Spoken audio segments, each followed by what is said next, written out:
turi kw'iherezo ryo muri ubu butayu, turimo gusiganirwa kugera muri gakondo. Tuzabonayo za nshuti zacu zimwe zari mw'isi, nyuma zigacyura igihe zikajya muri gakondo. Ahira ndifuza kuzagerayo, nkaririmbana n'abera indirimbo zo kunesha. Ahira ndifuza kuzagerayo, nkaririmbana n'abera indirimbo zo kunesha. Bamwe muri abo banyamahirwe babaciye ibihanga, abandi barundwa w'amabuye babateka mu mavuta.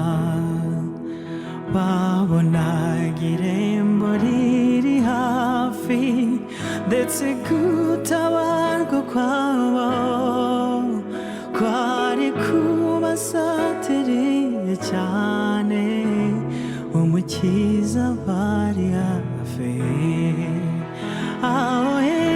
Ahira ndifuza kuzagerayo, nkaririmbana n'abaho indirimbo zo kunesha.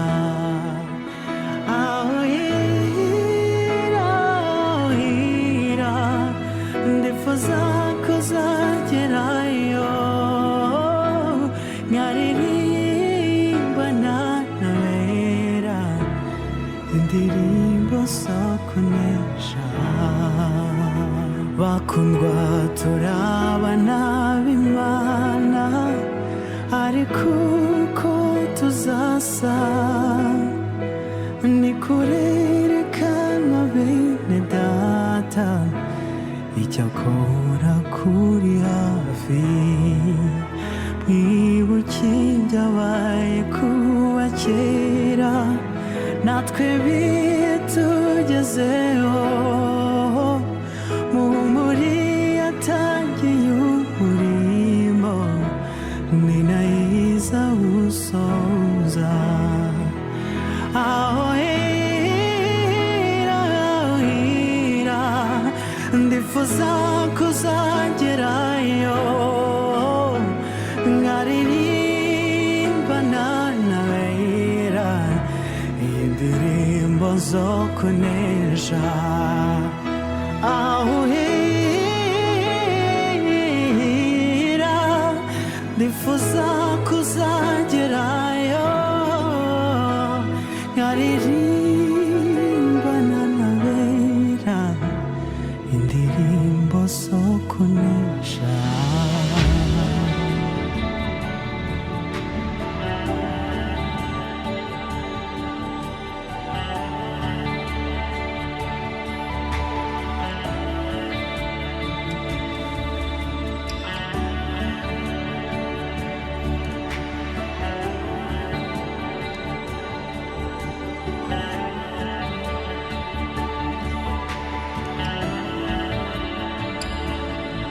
hari igihe kizagera mwami Yesu agarutse kutujyana iyo ijuru.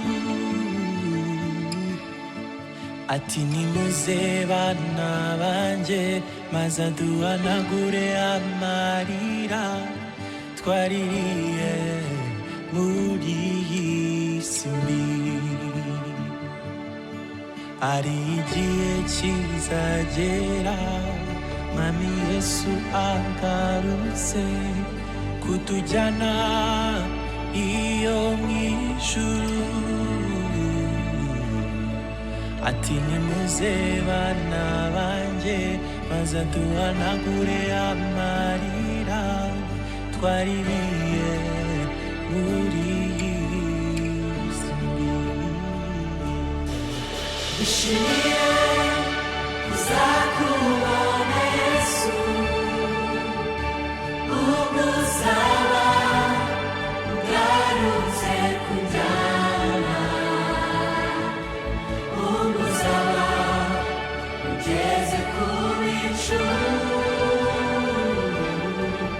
nanjye mpite gusanganira. Ishimiye kuzakubona Yesu, ugusaba ugarutse kujyana, ugusaba ugeze ku bicu, nanjye mpite gusanganira.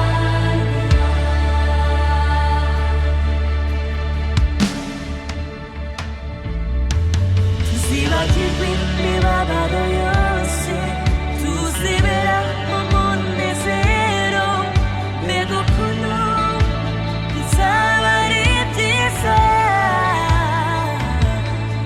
Tuzibanira no mu bushobozi, tuzibera mu munezero, mbega ukuntu bizaba bimeze. Tuzibagirwa imibabaro yose, tuzibera mu munezero, mbega ukuntu bizaba ari byiza.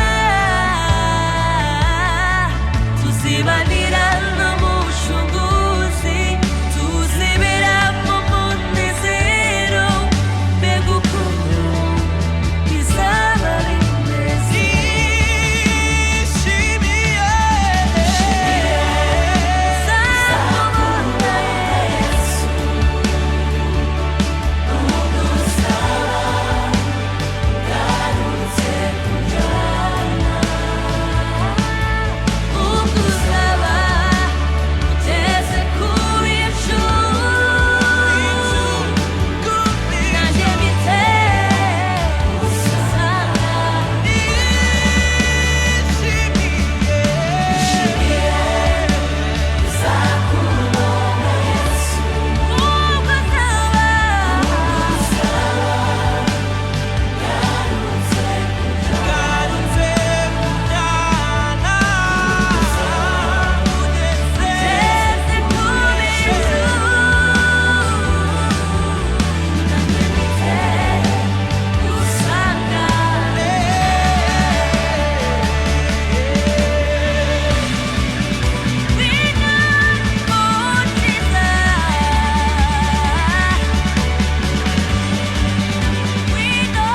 tugiye gutangiza gahunda yacu y'uyu munsi.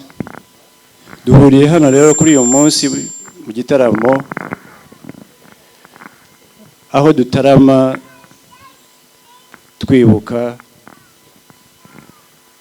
kandi twizihiza ubuzima bw'umuvandimwe wacu watuvuye ku maso hano, ariko duhorana nawe, Kagabo Jeanne. ngira ngo twavuga yuko hashize umwaka, ariko n'umwaka n'amezi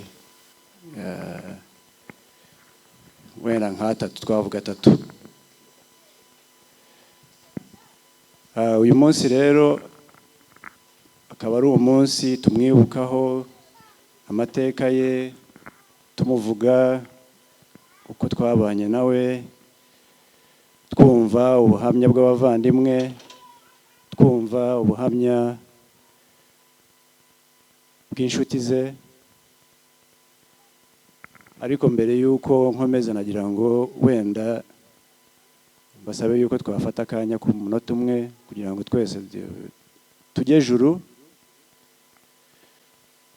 hanyuma tumwibuke buri muntu wese ukamwibuka. Murakoze. Nasabaga rero yuko umunota ubu ngubu uratangiye.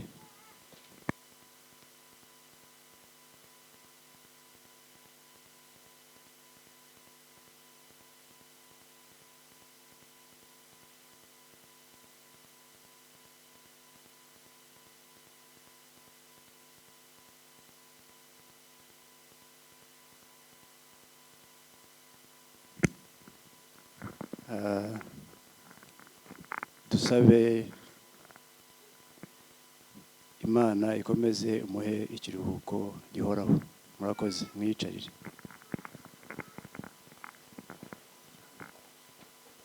Nanone rero nagira ngo mbere yuko dukomeza iyi gahunda twiragize Imana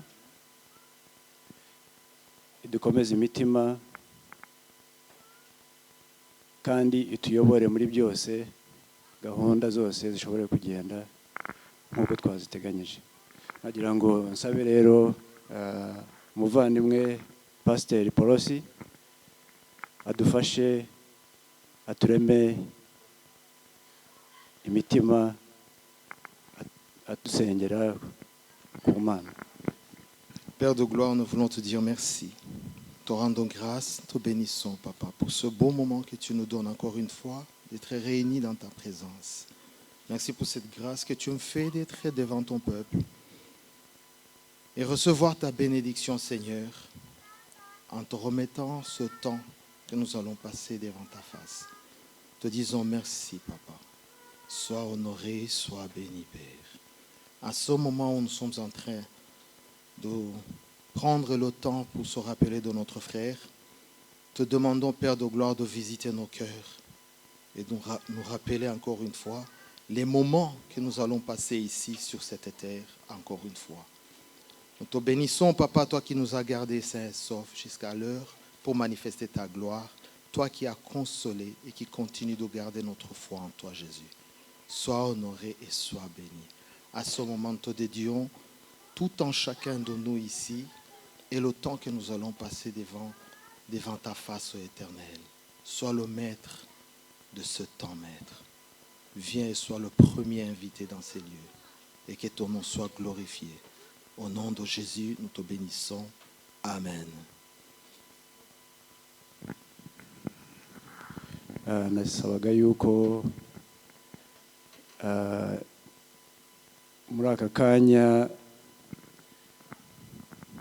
nafata umwanya wo kugira ngo mbahe ikaze, n'ubundi nari naribahaye, ariko noneho nagira ngo rero nze mu kanya ndaza kubagezaho gahunda uko ziri bube zikurikirana.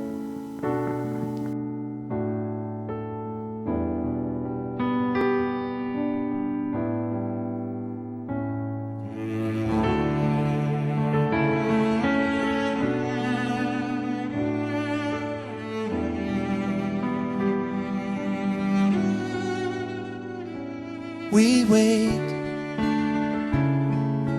we're not in a hurry. Oh, we need you, Lord. We wait, all our cares and worries we lay aside for you. Oh, how we long to see your face.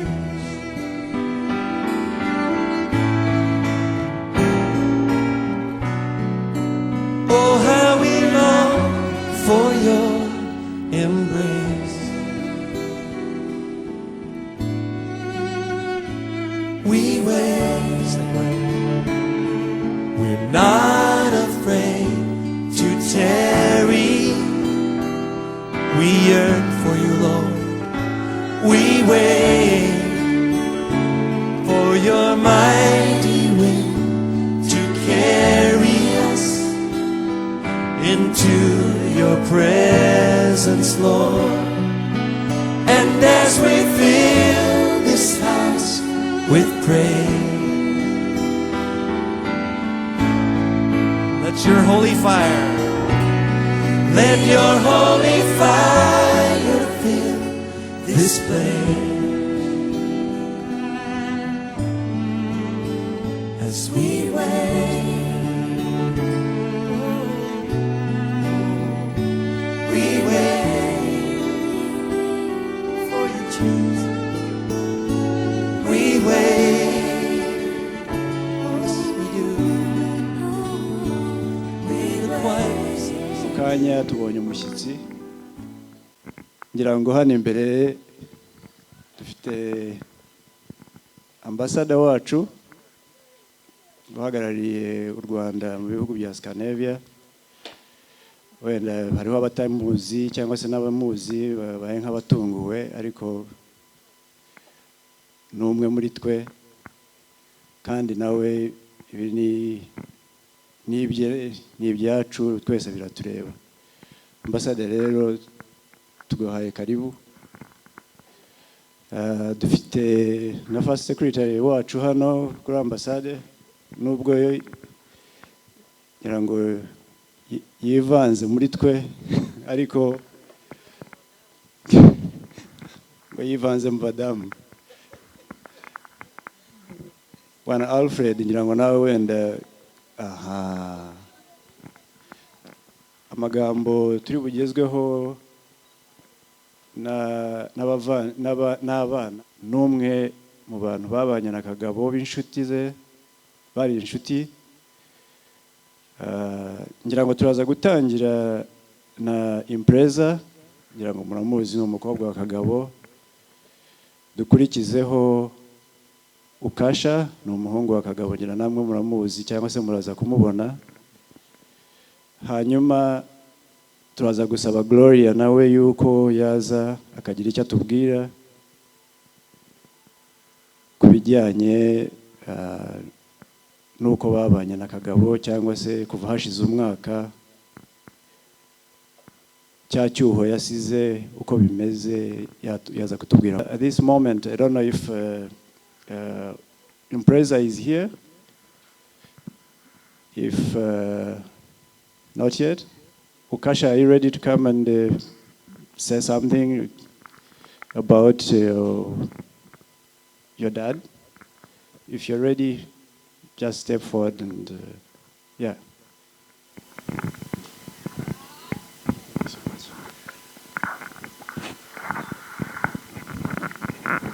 Hey everyone, my name is Ukasha Kseka, and Uncle Kagabo was my stepfather, and I would like to start by saying that he was a very good man. I came to Sweden when I was 14 years old. I'm here because of him.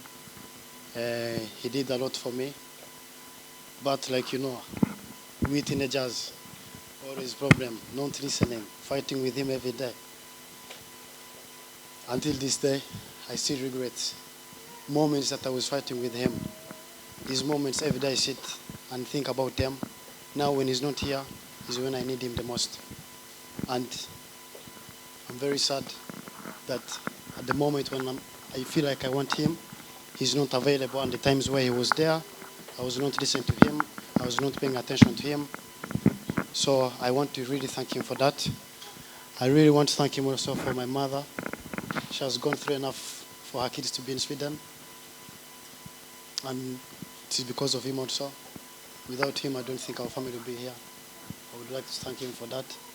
I got to meet a lot of nice people. I met his family. Uncle Big, wow, the best uncle I've ever had so far. Uncle Small, his auntie. So I'm very happy to meet his family. Actually, I'm very proud to enter his family and to be known as his family member. And yeah, I will speak also for behalf of my sister. She's not here at the moment, but she'll be here. Both of us are very proud. We are so thankful for whatever he did for us, for everything he did for us. We are very thankful. And we also want to thank you guys for coming, showing us much love, for being there, supporting us with everything. Until this moment, everything is not going okay. I'm still hurt in the heart. The family is not still doing okay. My mom, sometimes she has problem sleeping. She cannot stop thinking about him. But sometimes also we have to face life as it is. So I want to thank you everyone for coming, for being here, supporting us. Thank you so much. We have a lot of expectations. We have a lot of things we are going through. Probably those fights are the ones that you reflect on and remember how he shaped you in a way. Otherwise, if you don't have anybody to fight with, to put you right, then you'll never turn out to be a man that now maybe you were. So I'm pretty sure you miss him. Ngira ngo wenda tubishyize mu magambo makeya, Ukasha nyine yavugaga yuko hari ibyo yicuza ko yarwanaga na se, hari ibyo wenda mubuza gukora, undi nawe ati reka ngomba kubikora, ariko namubwiye yuko wenda kwicuza ni amagambo yego wenda aricuza, ariko hari igihe cy'umwana aba ari umwana, ariko nanone bikaba byiza kugira ngo agire uwarwana nawe, kugira ngo amushyire mu murongo, kugira ngo azavemo umugabo wenda Ukasha we amaze kuvamo. Ariko bidafite wa muntu urwana nawe kugira ngo agushyire mu murongo, hari ubwo ugendera uko nguko ugasanga ubaye uw'igihugu kandi wenda wagombye kuba uw'umuryango. So niba Ukasha nako niba Impreza adahari, nasabaga Gloria kugira ngo wenda dukoresha umwanya kuko n'ubundi twatangiye dutinze, nasabaga Gloria yuko yakwigira imbere nawe akagira icyo atubwira ku muvandimwe wacu, kuri tonto wacu, abenshi ngira ngo niko bamwitaga. Gloria.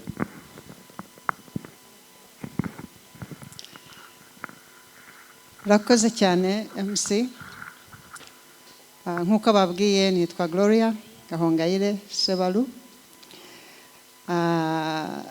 Ndashimira Judith kuba yansabye kuba hari icyo navuga kuri Kagabo uyu munsi.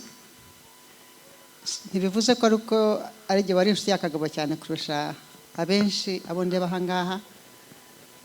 Ni amahirwe namushimira, kandi abenshi twanaganireho nyine mbabwira ko ibyo bumva navuga uyu munsi wenda nabo bimwe mu butumwa bambwiye ngo mbabwire.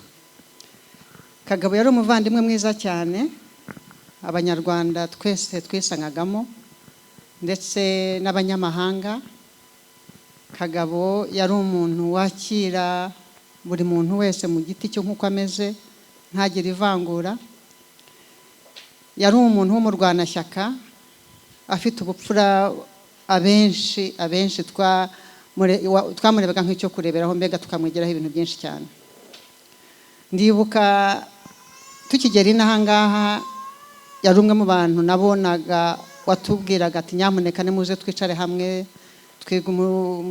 twibuke iwacu, twigerageze kufatanya, dutabarane hagize ikibazo. Abantu bakuru bari ahangaha muri icyo gihe, Muzehe Gatonga arabizi, Muzehe Gatsinzi arabizi, Uncle Norman arabizi, n'abandi ntavuze bose barabizi ko Kagabo yari umwe muri twese wahoraga igihe cyose akora uko ashoboye kugira ngo duhuze, twibuke iwacu, tugerageze gukomeza umuco nyarwanda. Ndibuka dutangiye kugira amahirwe yo kugira ambasade ahangaha, Kagabo niwe umwe mu ba mbere watabaye cyangwa se wabaye hafi abaje kuyifunguza ahangaha, akajya aduhamagara twese ati nyamuneka, usibye kuba yarayoboye n'umuryango wa diaspora icyo gihe witwaga Bakufu. Kagabo yoroheraga buri munyarwanda wese, yatabaga chairman yabaga secretary, yatabaga secretary yabaga umujyanama, nibwo yabaga narwaye, nubwo yabaga atishoboye, yabaga hari hose atwibutsa ati nyamuneka, kandi twese atworohera. Mbega yari umuyobozi kandi umuvandimwe urohera buri muntu wese. ndetse n'abandi banyarwanda bagiye baza inahangaha bashya muri icyo gihe babihera ubuhamya ahangaha nubwo ntavuga amazina yabo. Abenshi babaye kwa Kagabo. Kagabo yari wa muntu wacumbikiraga buri muntu wese, atari kuvuga ngo yari afite ubushobozi buruta twese abaje bari baraye icyo gihe, ariko urugo rwe rwari rwa rugo rutahwa buri muntu wese. Ndibuka atangiye kumererwa n'abarwaye n'abanyamahanga, Abagande, Abanyakenya, Eritreans, abantu benshi yafashije mu bintu byinshi cyane. Usibye kuba ari imfura n'umuhanga, Kagabo yari extremely, yari umuntu mu bambere narinzi wamenye ibintu bya IT. Muri icyo gihe computer zari zigihanga hangaha, ariko akaba akorohera abantu bose kugira ngo duhugure muri ibyo bintu. Akaba ari wa muntu wabaza wagisha inama iyo ariyo yose. Kagabo abantu yeretse inzira, Kagabo abantu yashakiye akazi, Kagabo abantu, mbega tuvuze Kagabo ngira ngo bwarinda buke. Icyo navuga aho ari mu ijuru nkatwe Abagatolika tukunze kumva ko tuzongera tugahura, nubwo wenda ahangaha n'abandi bose bemera Imana.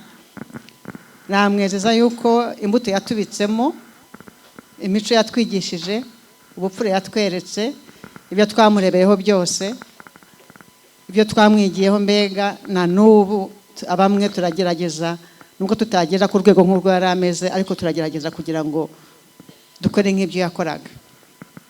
Nk'umuryango we cyane cyane abavandimwe badatuye ahangaha baje kwifatanya natwe ahangaha, nababwira yuko nubwo Kagabo yavuye mu buzima tukaba tutakiri kumwe ahangaha, ariko imbuto yasize, ubupfure yasize, tuzagerageza natwe tubabanire. Si ukuvuga ngo twageza, ntabwo twakuraho agahinda dufite tumukumbura, ariko tuzahora igihe cyose tumutekereza. Natwe tuzababanira kandi nk'abavandimwe. Namwe kandi nkabashimira kuba muri abantu mwakomeje gufatanya natwe muri aka kababaro, nubwo mwabuze umuvandimwe wacu, ariko natwe ako gahinda turagasangiye. Ndetse na Judith nawe nkamushimira cyane kuba buno buzima bwose agiye acamo, akababaro yagiye acamo, yatubaye hafi, turagasangira. Iyo umuntu abuze uwe ni agahinda, ariko akenshi biba byiza iyo mwicaye hamwe mwese mukumva ko ako gahinda mugasangiye, mukagerageza gufatanya no kuzuzanya. Nkashimira ukuntu Judith yabaniye Kagabo cyane cyane, nubwo tuvuga ngo ni umudamu we, cyangwa se nubwo of course yari umudamu, ariko ubupfura nawe yeretse nk'umugore wa Kagabo. Abagore benshi bari ahangaha murabizi, Judith yarabaye umudamu since amaze kwinjira mu buzima bwa Kagabo. Twese abari bazi Kagabo atari yashaka Judith, twahise tubona ko Kagabo abaye undi muntu. So Judith ntabwo twagutekenga for granted, mumbaye sinzi uko nabivuga mu Kinyarwanda, ariko imyaka Kagabo yabaye mutangiye kubana, nkatwe tumuzi imbere yaho, twabonye undi muntu wundi, twabonye urugo nanone rundi, twabonye Kagabo mu bundi rwego tutari tuzi imbere. Nibaza yuko iriya myaka yabahaye mu bana, akanagufasha kurera bano bana nk'uko umwana muhungu wabitubwiye mu kanya, abenshi byadushimishije cyane. Tukavuga ati nibura tubonye urundi ruhande rwa kibyeyi rwa Kagabo. Ubundi twari tumuze nk'inshuti gusa, ariko ntabwo twari tumuze nk'umubyeyi. Ndibuka yajyaga ngisha inama ibintu byinshi by'abantu kwiga driving license, ku by'urubyiruko ukuntu bamera, bayipurenza batangiye kuza mu buzima bwe. Twaganiraga ibintu byinshi cyane, ibintu ukuntu activities inamera, ukuntu aba teenagers basereza ababyeyi babo, ariko yabaga ari ikintu kimushimishije, afite ishema no kumva ko abaye umubyeyi w'abana w'abari abana, kabera urwo rukundo. Kandi nkwezeye ko nawe yabishimaga ukuntu mwamwizeye n'ukuntu abana bamukunze. Nibaza yuko yagiye yishimye nk'umubyeyi, yababaye hafi. So Kagabo yungutse umuryango mu myaka ya nyuma, ariko nanone umuryango nkatwe inshuti byatweretse urundi ruhande tutari tuzi kuri Kagabo. So namwe ndabashimira ku rwego rw'inshuti, nkanjye ku bwanjye nabashima nubwo mwari umuryango ariko numva ko ubupfura mwerekanye namwe n'ukuntu mwamubaye hafi kugeza iminsi ya nyuma ni ibintu rwose byerekana namwe uburere mufite n'ukuntu wareze abana bawe mbere yaho utarabahura na Kagabo. Nkaba ngushimira cyane nawe no kukuntu ukomeje kubana natwe no Kagabo agendeye. Uyu munsi ntabwo ari umunsi w'amarira, ntabwo ari umunsi wo w'agahinda, ahubwo ni umunsi wo kwishima. Navuga kuba twongeye tugahura, ni igihe kirashize Kagabo tuvuye ku maso, ariko nanone kuba twongeye tugahura tukibuka ubuzima bwe. Umugoroba wenda hari n'abandi baza kugira ikindi bavuga kuri Kagabo, wenda sinzi ko hari n'icyo naba nibagiwe, ariko icyo navuga nuko cyangwa icyo nanasaba benshi muri aha ngaha, ubupfura Kagabo yasize atweretse natwe tubukomeze, tubanirane, dukunda igihugu cyacu, tugira umuco wacu turanga nk'imfura nk'uko Kagabo yari imfura n'ubundi, kandi by'akarusho tubanira umuryango wa Kagabo. Kagabo nawe harazumve ko imbuto yadusizemo tutamwibagiwe. Murakoze cyane kuba abenshi mwashoboye kuza aha ngaha. Ubwo wenda hari n'abandi baza kugira icyo bavuga kuri Kagabo, ariko ndabashimiye cyane. Judith, ndagushimiye kuba wanyemereye mba nagira icyo mvuga kuri Kagabo. Ibibundi byo ni byinshi umuntu yavuga kuri Kagabo, ariko dutangiye dutinze, wenda n'abandi baraza kunyunganira. Murakoze cyane.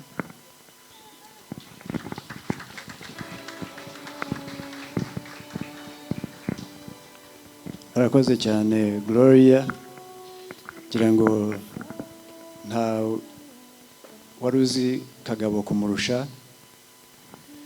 Barabanye, barakoranye, kugira ngo rero amagambo murayiyumviye. Tugitegereje Impreza, umukobwa wa Kagabo. Kagabo yabanye n'abantu benshi, yafashije benshi. Nababwiraga nti hariho abamwitaga tonto kubera yuko yababereye papa, abandi ababera umuvandimwe. Nagira ngo rero hari undi ugiye kuduha ubuhamya cyangwa se kugira icyo atubwira, yitwa Sylvia. Nawe Kagabo hari uko amuzi, hari n'ukuntu ari bumuvuge. So right now, Sylvia, if you could just step forward and also say something about John. You tell us how you remember him, the gap that he has left behind. You're most welcome. Thank you. Hello, everyone. Well, good evening. And I know many of you don't know me that well. My name is Sylvia. I know Kagabo through Judith. Judith is my adopted mom in Sweden. So, yeah, Kagabo was like my father. And I've already said that he was a man of a golden heart. And for you, for everybody that is here, and for everybody that was with us when he left us, we thank you very much. They say that birds of the same feathers fly together. I believe that Kagabo knew many people of the same character. And what you've shown us shows that you knew Kagabo and you are like Kagabo. So we thank you so much. Thank you, Uncle Big. Thank you, everyone. I know that many people traveled from different places of the world to come and be with us. We really appreciate you. Thank you very much.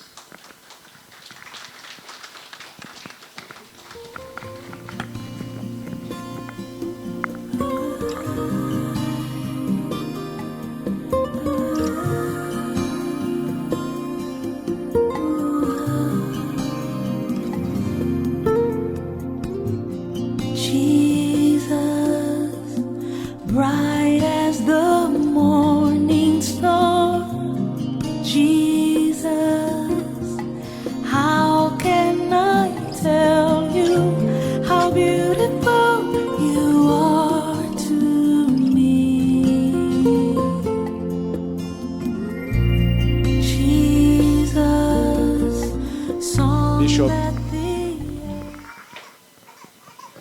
Welcome.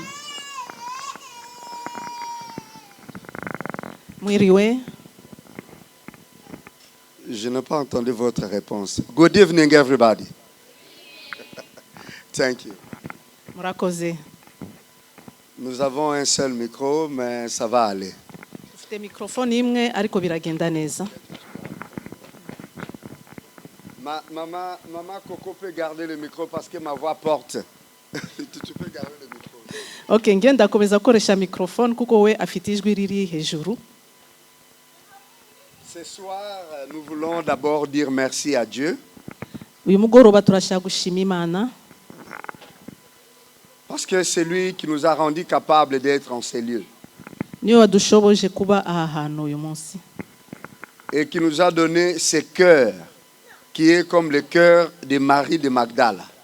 Kandi aduha umutima umeze nk'umutima wa Maria wa Magdala. Qui a aimé Jésus-Christ même après la mort. Wakunze Yesu Kristu na nyuma y'urupfu. Des fois, on aime les gens quand ils sont vivants seulement. Hari igihe dukunda abantu kubera ko bariho. Mais quand ils partent, on les oublie. Ariko bamara kugenda tukabibagirwa. Mais ici, je vois que vous avez un comportement différent. Ariko hano ndabona mufite ukuntu mwitwara neza. Et je voudrais dire que Dieu vous bénisse. Ndashaka kuvuga ngo Imana ibahe imigisha. Amen. Si vous me permettez, je vais vous demander d'acclamer pour vous-même. Kandi ndasaba ko muiha amashi. Je voudrais aussi remercier notre ambassadrice, l'ambassadeur de la République rwandaise ici en Suède. Ndashaka gushimira nyakubahwa ambasada w'u Rwanda hano muri Sweden. Comme une bonne maman, un bon responsable, un bon leader qui est là où se réunit le peuple, dans le bon tout comme dans le moment difficile. Que Dieu te bénisse. Nk'umubyeyi, nk'umulida mwiza, nk'umuresponsable, ndavuga ngo Imana imuhe umugisha. Souvent, nous avons des autorités qui sont trop occupées et qui n'ont pas le temps, mais nous remercions le Seigneur pour elles. Kenshi tugira abayobozi usanga bari busy cyane ariko turashima Imana kubwe. Je voudrais remercier aussi ma fille spirituelle, Maman Coco, au même moment que Maman Judith. Ndashaka gushima umukobwa wanjye wo mu mwuka Mama Coco hamwe na Mama Judith. Qui m'ont fait cet honneur d'être là ce soir. Bamaye ona yo kuba ahantu. De partager la parole de Dieu dans cette circonstance. Kugira ngo mvuge ijambo ry'Imana muri iyi gahunda. Que le Seigneur vous bénisse. Imana ibahe imigisha. Amen. Merci, acclamez Dieu pour cela. Mushobora kumamashi. Je voudrais remercier les déclarations de Maman Gloria. Ndashaka gushima ibyo Mama Gloria amaze kuvuga. Je vois qu'elle n'est pas seulement une belle femme, mais elle est aussi une femme intelligente et éloquente. Ntabwo ari umugore mwiza cyane ariko ni umugore uzi kuvuga neza cyane. Elle a vraiment, si quelqu'un ne connaissait pas Kagabo, il peut vraiment apprécier la vie de Kagabo par son discours. Umuntu utaruzi Kagabo ashobora kumenya ubuzima bwa Kagabo binyuze mu byo Gloria amaze kuvuga. Que Dieu te bénisse, Maman Gloria. Imana iguhe imigisha Mama Gloria. Nous pouvons encore acclamer le Seigneur pour cela. Et avec ce que les enfants ont dit, que Dieu vous bénisse aussi. Nibyo abana bamaze kuvuga Imana ibahe imigisha. Je voudrais saluer les serviteurs de Dieu qui sont là. Ndashaka gusuza abakozi b'Imana bari hano. Pasteur Paulos, Maman Espérance, Pasteur Stani. Pasteur Paulos, Maman Espérance, Pasteur Stani. Et la famille aussi qui nous est venue de la Belgique. Que Dieu vous bénisse. N'umuryango wavuye mu Bubiligi Imana ibahe imigisha. Pour ceux qui ne me connaissent pas, je réponds au nom de Paul Daniel Kukimunu Mukasa. Abantu batanzi nitwa Paul Daniel Kukimunu Mukasa. Je suis un frère en Christ. Je crois que les cieux et la terre ne sont pas les fruits d'une génération spontanée, mais qui ont été créés par la parole de Dieu qui est Jésus-Christ. ndizera ko isi n'ijuru ntabwo ari ibintu bipfa kuba aho ngaho ariko byaremwe n'ijambo ari we Yesu Kristo. Jésus-Christ m'a appris à aimer mon prochain. Yesu Kristo yanyigishije gukunda mugenzi wanjye. Il m'a appris à croire à l'éternité. Kandi yanyigisha kwemera ku ibihe bizaza. Et à considérer tous les humains comme des créatures de Dieu. Je leur dois amour, respect, assistance à tout moment, quelle que soit leur race, quelle que soit leur origine. C'est Jésus qui m'a appris cela. La nation qui est la plus ferme, la plus éternelle, où nous devons être, c'est le royaume de Dieu. Igihugu cyiza tugomba kubamo ni ubwami bw'Imana. Où nous sommes tous un seul peuple. Aho turi ubwoko bumwe. C'est au nom de Jésus et pour cette nation que nous sommes là. Ni mu izina rya Yesu Kristo no mu kiriya gihugu nicyo gituma turi hano. Et c'est pour cela que je voudrais vous partager la parole du royaume des cieux. Nicyo gituma ngiye kubabwira ijambo rituruka mu bwami bwo mu ijuru. Comme nous sommes en train de parler de Kagabo, Ubwo turimo turavuga ku bwa Kagabo, essayez de penser un peu à lui. tugerageze tumutekerezeho. En ce moment, il est où? Imana iramubwira ngo reba abantu bishize hamwe ubu ngubu kubera wowe. Il parle de toi. Barimo baravuga ibyawe. Viens, assiste. Ngwino urebe. Mais comme il n'a plus son corps, Ariko kubera ko atagifite umubiri, nous ne pouvons pas le voir. ntabwo dushobora kumureba.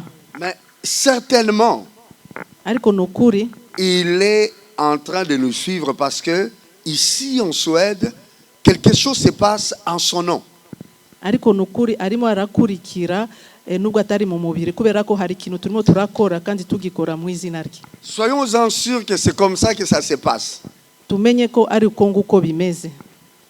Qu'est-ce que lui, il est à côté du Seigneur, qu'est-ce qu'il dit au Seigneur en ce moment? We ubwo ari hafi hamwe n'Imana ubwo arimo arabwira Imana iki? Ça, je ne sais pas. Ibyo ntabyo nzi. Mais je vais vous montrer quand même dans la Bible qu'il y a quelqu'un qui était parti de l'autre côté du fleuve. Ariko ndaza kubereka binyujije muri Bibiliya ko hari umuntu wagiye ajya hirya y'amazi.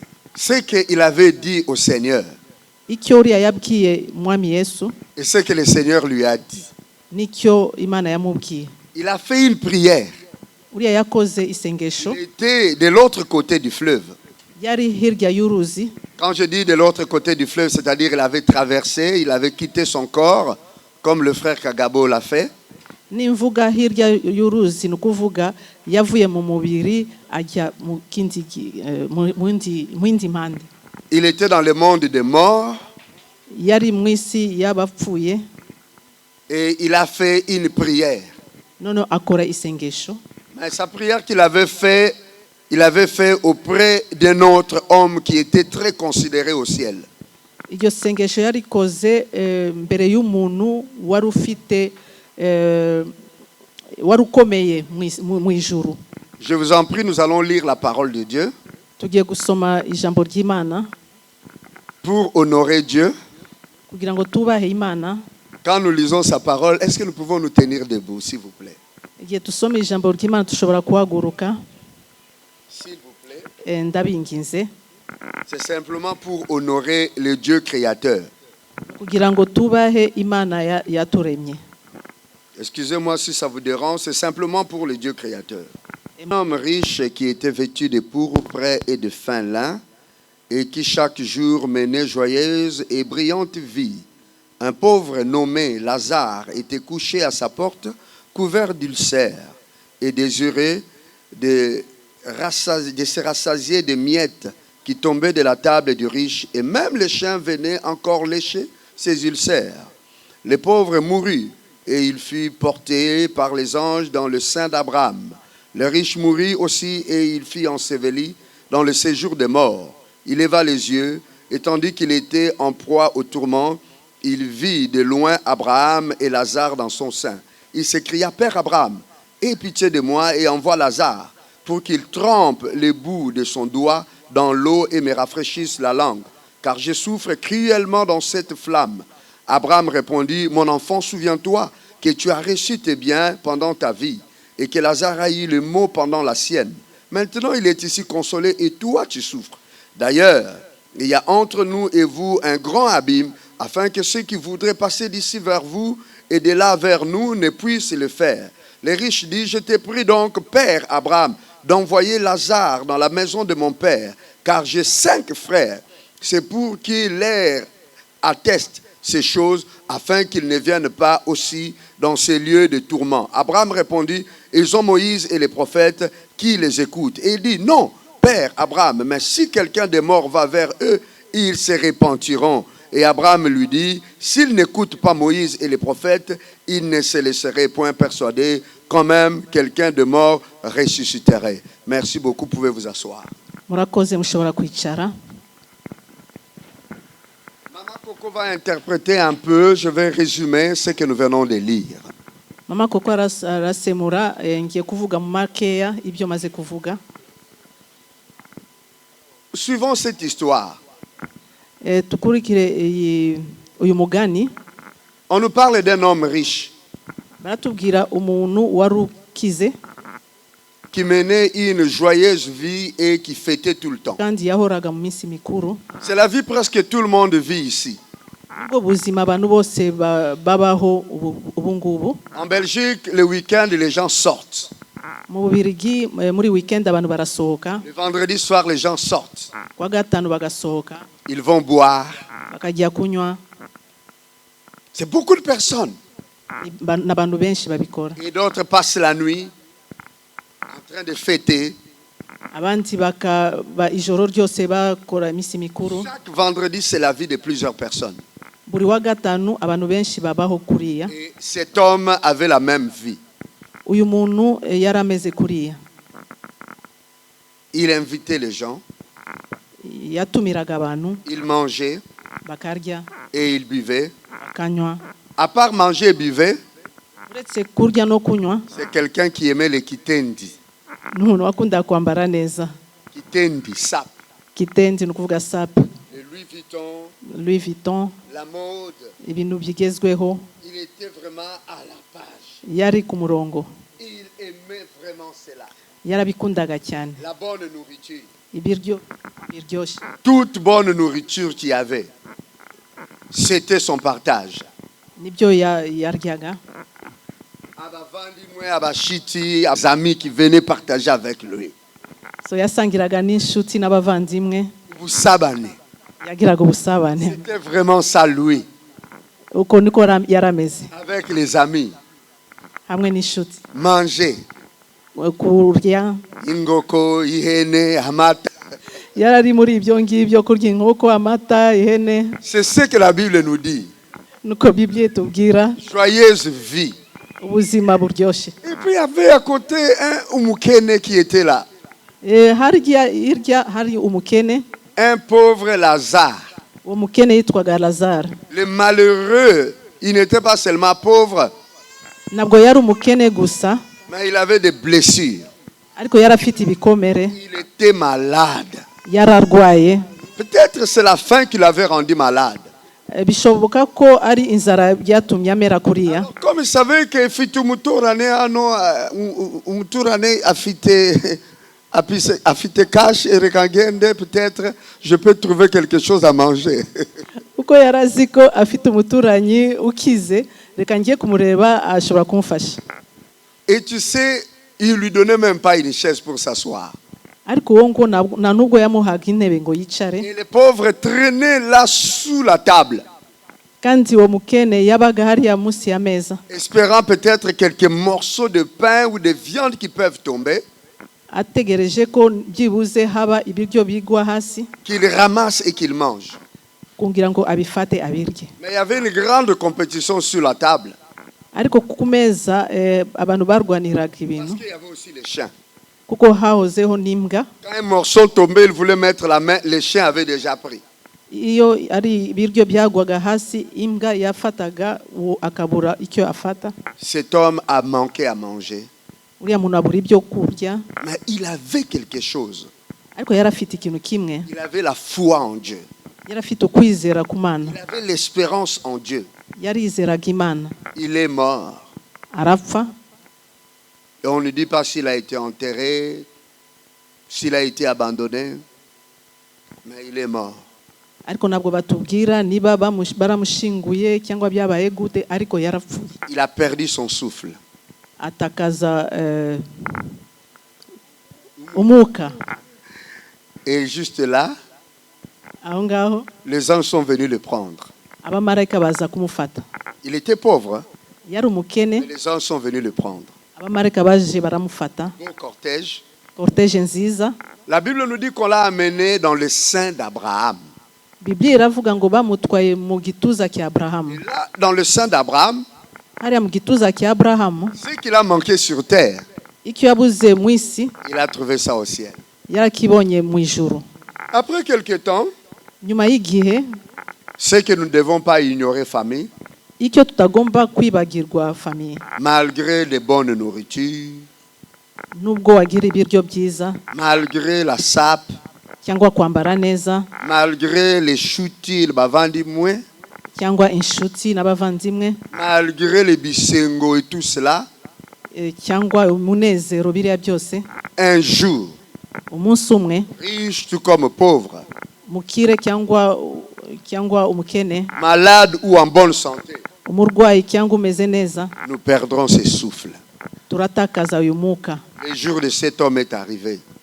Umunsi w'uwo muntu wageze, Et il est allé aussi de l'autre côté. nawe ajya ku rundi ruhande. Mais pour lui, on ne nous dit pas si les anges étaient venus. Ariko uwo nguwo, uwo mukire, ntabwo batubwira ko abamarayika baje. On dit seulement il est mort. Baravuga gusa ko yarapfuye. L'homme riche Uriya mukire s'est retrouvé de l'autre côté du fleuve. yisanga hirya y'uruzi, Il y avait quelque chose. hari ikintu kimwe, Il avait soif yarafite inyota et il avait chaud kandi hari hashushe parce que c'était au milieu de flammes. ko yari hagati y'umuriro. Je ne veux plus durer, je veux juste arriver à la fin. Ntabwo ngiye gufata umwanya, ngiye kurangiza. La Bible ne ment pas. Bibiliya ntabwo ibesha. Ce qui est écrit dans la Bible, c'est vrai. Ibyanditswe muri Bibiliya nibyo ni ukuri. La Bible nous parle de l'arche de Noé. Bibiliya iratubwira ku l'arche de Noé, inkuge ya Nowa. Et j'ai vu sur YouTube, Nabonye muri YouTube les archéologues ont découvert l'arche de Noé. abaekologe bavumbuye iyo ubwato bwa Nowa En Turquie. muri Turkiya. La Bible nous en parle. Bibiliya irabitubwira. Voici maintenant qu'en réalité, cette arche existe. Noneho murebe ko by'ukuri ubwo bwato buriho. Donc cette histoire aussi est dans la même Bible. Ni ukuvuga iyi nkuru iri muri Bibiliya. Donc c'est vrai, ce n'est pas un mensonge. Ni ukuri, ntabwo ari ukubesha. Ce n'est pas l'épopée conçue, habilement conçue. Non, c'est vrai.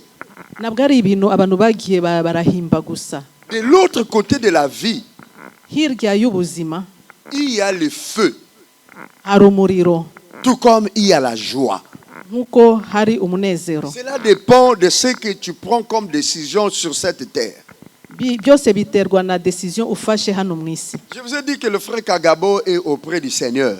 Nababwiye ko muvandimwe Kagabo ari hamwe n'Imana Parce qu'il a fait ses choix. kubera ko yakoze iyo choice. Aujourd'hui, je suis invité ici Uyu munsi bantumiye hano parce qu'un jour, j'ai passé du temps dans sa maison kuko hari igihe namaze iminsi mu rugo kwa Kagabo, en train de prier avec lui, ndi kumwe nawe dusenga hamwe, de lui partager la parole de Dieu. mubwira ijambo ry'Imana, Et il m'a fait part de ses convictions. kandi ambwira ukwizera kwe, Il m'a dit qu'il accepte Jésus comme Seigneur et Sauveur ambwira ko yakiriye Kristo Yesu nk'umwami we avec les enfants. hamwe n'abana. Et je rends grâce à Dieu Kandi ndashima Imana parce qu'il y a eu des signes du Seigneur dans sa vie après cette prière-là. kubera ko hari ibintu Les signes du Seigneur. hari amasayini y'umwami Yesu yagaragaye mu buzima bwe, ibimenyetso. Elle parle le Kinyarwanda de Beni, mais moi je parle de Kigali. amen ngo ngewe ndavuga ikinyarwanda cyo irya muri Kongo yaravuga Kigali. Alors, famille, Noneho bene data, Kagabo a fait son choix. Kagabo yakoze amahitamo ye, Mais cet homme-là, ariko uriya mugabo, les riches, uriya mukire, il avait pensé que les Ingoko, les Ihene, les Amata, les tout, ça continuera toujours. yagiraga ngo ibyo yagiraga amata, inkoko, ibiki ko bizahoraho. Chuti, les fêtes, ça va continuer. Inshuti, iminsi mikuru, kwambara, yarazi ko bizakomeza. Et puis il s'est retrouvé qu'il était de l'autre côté. Ariko yisanga yagiye ku rundi ruhande. Mais il a vu quelque chose. Ariko hari ikintu yabonye, Quand il a regardé en haut, igihe yarebye ejuru, il a vu Lazare. abona Lazaro. C'est celui-là qui venait ramasser chez moi. Wa wundi yazaga kutoragura ibintu iwanjye. Il regarde à côté, il voit Abraham. Arebye ku ruhande abona Abrahamu. Mais il est avec Abraham. Aravuga ari kumwe na Abrahamu. Il dit bon, Abraham en fait il ne me connaît pas, mais Lazare me connaît. Ariko aribwira ngo Abrahamu ntabwo anzi, ariko uriya Lazaro aranzi. Lazare venait chez moi. Lazaro yazaga iwanjye. Lazare peut faire quelque chose pour moi. Lazaro ari ikintu ashobora kumfasha. Écoute alors cet homme qui est hypocrite. None umva uriya muntu, Au lieu de parler à Lazare, bure kubwira Lazaro, il dit à Abraham, akabwira Abrahamu. Abraham, dis à Lazare de prendre. Lui, il buvait son vin, son eau avec des coupes d'or, des coupes précieuses. Mais là maintenant, il dit que Lazare puisse mettre ne fût-ce que le doigt dans l'eau et il me donne ne fût-ce que quelques gouttes. None wabwira Abrahamu ngo mbwirira Lazaro ngo basi byibuze afate urutoki rwe ashire mu mazi ame agatonyanga gakeya kugira ngo mere neza. Un homme riche qui demandait les services de Hilton et de Sheraton, mais de l'autre côté demande les services avec un bout de doigt. Ça c'est Nigitanga Zakabis. Umuntu wari mu isi yafataga service za Hilton, Sheraton, ariko hari arimo arabwira Lazaro ngo amuhe gusa agatonyanga gakeya kamazi. Nigitanga zana birababaje. Yego nigitangaza kandi birababaje. Et Abraham lui dit, mais c'est pas possible, c'est pas possible. Abraham aramubwira ngo ntabwo bishoboka. S'il met même une goutte d'eau, le feu que tu as là, ça va dessécher cette eau. Et puis il n'y a pas moyen, il y a une séparation. Kandi nubwo yaguha ari amazi ntacyo bigufasha kuko nta nahantu mukihuriye. Et puis cet homme dit, bon, Lazare, peut-être il est en colère, mais peut-être un jour je dois faire une intercession maintenant. Lazaro ashobora kuba arakaye ariko ngiye kwinginga. Alors Abraham, s'il te plaît, abwira Abraham, dis à Lazare de rentrer sur terre. Asubire mu isi. J'ai 5 frères. Fite abavandimwe batanu. Cet homme se disait, comme ni Abraham ni Lazare ne peuvent me servir, mais mes frères qui ne viennent pas ici, et quand ils seront là, ils pourront me servir. Ariko niba Abraham atashobora kumfasha, ariko byibuze bari abavandimwe banjye bakiri mu isi, igihe bazagera hano bazamfasha. Que Lazare, le mort, Lazaro wapfuye, qui est connu, azwi, envoie-le dans ma famille. umwohereze mu muryango wanjye. C'est là où je veux m'arrêter, famille. Hariya niho ngiye kuhagarukira. Abraham lui a dit, Abraham aramubwira, non, ceux-là, ils ont Mama Coco, ils ont Pasteur Stani, ils ont Paul Daniel, ils ont Judith. ntacyo kubera ko bafite Mama Coco, Pasteur Stani, Judith, Pasteur Paulos barabafite bose. Et puis, l'homme l'a dit, Uriya muntu aramubwira, non. oya. Si quelqu'un vient de mort, ils vont l'écouter. Ariko iyo umuntu aje ari umuntu wari wapfuye akagaruka mu isi bazamumva. Le frère Renard Bonke a dit, mwene data Renard Bonke yaravuze, il a dit la faute de cet homme c'était le non. Oui, non. Oya. Icyo uriya muntu yakoze nabi ni ukuvuga oya. Parce que même sur la terre, il avait dit Oya. Kubera ko no mu isi yahoraga avuga oya. Il avait dit non Yavuze oya à Dieu. ku Mana. Aujourd'hui, Uyu munsi notre frère est auprès du Seigneur. umuvandimwe wacu ari hamwe n'Imana. Je pose une question et puis je rends le micro. Ngiye kubaza ikibazo kimwe hanyuma asubize mikro. Où est-ce que tu vas partir le jour où ton souffle quittera ton corps? Uzajya hehe umunsi umuka uza kuvamo? Quelle est la preuve que tu as? Tu vas aller auprès de Dieu. Ni kihe kintu kikwereka ko uzajya hafi y'Imana? La Bible dit, ceux qui ont reçu Jésus comme Seigneur et Sauveur, il ne les oubliera pas. Biblia iravuga ngo abakiriye Yesu Kristo nk'umwami wabo n'umukiza ntabwo azabibagirwa. Ceux qui disent non iront au feu. C'est clair.